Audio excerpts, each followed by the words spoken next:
You're listening to The Accidental Exile, stories of cities, strangers, and silence, and the people that we become when we leave too much behind.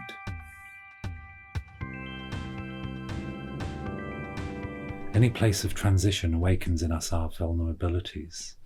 This is where we are at our weakest. We are entombed, never fully knowing where we are. We are dazzled and confused, and in that agitated state we are open to suggestion.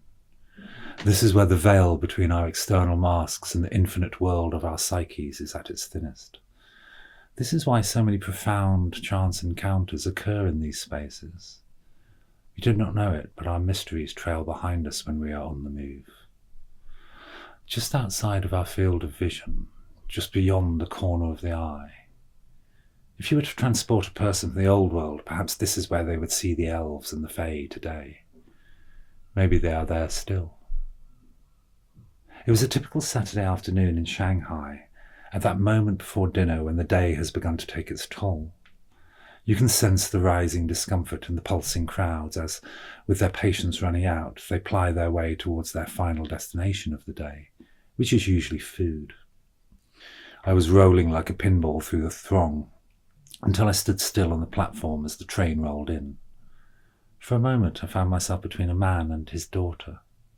She must have been around 9 or 10 years old, glasses, black hair of course, a practical but pretty frock.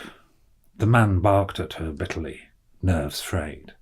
I had the feeling they were day trippers. They didn't have big city demeanour. The girl didn't make eye contact with them, but her face darkened and she looked as if she would cry. As she moved forward, her arm happened to brush against mine, and in that moment I felt everything that she was feeling. I felt her vulnerability.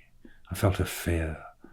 I felt the rising sense of uncertainty and the feeling that her protector, the one thing that was here to make her safe within this brutal environment where the unknown presses in from every side, might possibly abandon her. I felt this in the pit of my stomach. In less than a second it was gone. The train doors opened and we moved onwards.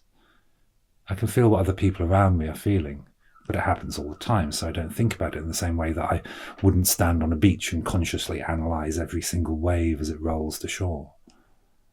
In the farmhouse where I'm sleeping at the moment, I'm wide awake, and I think the one thing that would make her feel safe within this brutal environment where the unknown presses in from every side might possibly abandon her. And suddenly I remember a child whose parents were not there when he needed them. I remember a child who felt abandoned in the face of a terrifying situation.